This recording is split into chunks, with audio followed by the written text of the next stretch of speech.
बहुत समय पहले की बात है। एक छोटे से गांव में एक बूढ़ी औरत रहती थी।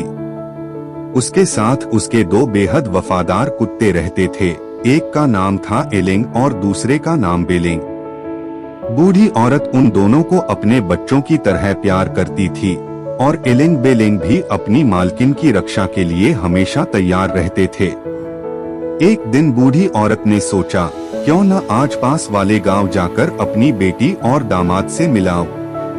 सुबह सुबह उसने एलिंग और बेलिंग को प्यार से सहलाया और बोली, मैं शाम तक लौट आऊंगी, तुम दोनों घर का ध्यान रखना। इतना कहकर वह धीरे धीरे जंगल वाले रास्ते से निकल पड़ी। लेकिन उस घने जंगल में खतरा उसका इंतजार कर रहा था। अचानक चार चालाक लोमड़ियों ने उसे चारों तरफ से घेर लिया। उनकी आंखों में भूख चमक रही थी। एक लोमड़ी दांत निकालकर बोली, अरे बूढ़ी, आज तो हमें बड़ा स्वादिष्ट खाना मिल गया। यह सुनते ही बूढ़ी औरत डर से कांप उठी, मगर उसने हिम्मत नहीं हारी। हाथ जोड़कर विनती करते हुए बोली, मुझे अभी मत खाओ, मैं अपनी बेटी और दामाद के घर जा रही हूँ। लौटते समय मैं तुम्हारे लिए ढेर सारा स्वादिष्ट खाना लेकर आऊंगी, तब चाहो तो मुझे खा लेना। चारों लोमड़ियां आपस में फुसफुसाईं।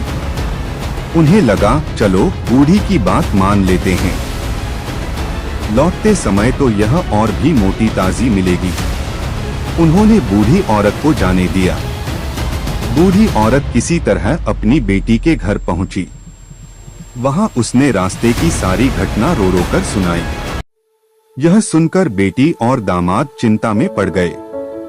कुछ दिनों बाद जब बूढ़ी औरत के वापस लौटने का समय आया, तब उसके दामाद ने एक अनोखी तरकीब निकाली।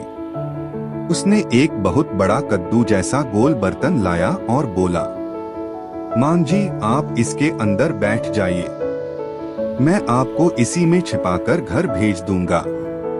बूढ़ी औरत उस बड़े गोल कद्दू के अंदर बैठ गई। फिर दामाद ने उसे धीरे धीरे रास्ते पर लुढ़का दिया। वह बड़ा कद्दू जंगल के रास्ते पर लुढ़कता हुआ आगे बढ़ने लगा। धड़ा धड़ाम धड़ाम। उधर चारों लोमड़ियां बूढ़ी औरत का इंतजार कर रही थीं। तभी उन्होंने दूर से उस अजीब से लुढ़कते हुए कद्दू को देखा। एक लोमड़ी हैरान होकर बोली, अरे यह क्या चीज आ रही है। उन्होंने दौड़कर उसे रोका। जब अंदर झांक कर देखा तो बूढ़ी औरत उसमें छिपी बैठी थी। बस फिर क्या था, चारों लोमड़ियां गुस्से से आगबबूला हो गईं। धोखेबाज बूढ़ी, एक लोमड़ी चिल्लाई, तुम हमें बेवकूफ बनाकर भागना चाहती थीं। इस बार हम तुम्हें नहीं छोड़ेंगे। दूसरी लोमड़ी बोली, लेकिन उसे खाने से पहले थोड़ा मजा तो होना चाहिए। बूढ़ी, मरने से पहले हमें अपना नाच दिखाओ, कोई गीत सुनाओ। बूढ़ी औरत ने तुरंत अपनी बुद्धि लगाई। वह बोली, अरे यहाँ जंगल में क्या नाच होगा, थोड़ा आगे चलो, वहाँ एक बड़ा पेड़ है, उसके नीचे मैं गाना भी गाऊंगी और नाच भी दिखाऊंगी। लोमड़ियां खुशी खुशी मान गईं। उन्हें क्या पता था कि वही पेड़ बूढ़ी औरत के घर के बिल्कुल पास था। जैसे ही वे पेड़ के नीचे पहुंची, बूढ़ी औरत ने जोर जोर से गाना शुरू किया। एलिंगो बेलिंग, एलिंगो बेलिंग। चार लोमड़ियां ताली बजाएं। बूढ़ी का नाच देखें। उसकी आवाज हवा में गूंज उठी। घर पर बैठे एलिंग और बेलिंग ने अपनी मालकिन की आवाज पहचान ली। दोनों बिजली की तरह दौड़ पड़े। भौंक भौंक भौंक। दोनों कुत्ते लोमड़ियों पर टूट पड़े। अचानक हुए इस हमले से लोमड़ियां डर गईं और अपनी जान बचाकर जंगल की ओर भाग खड़ी हुई।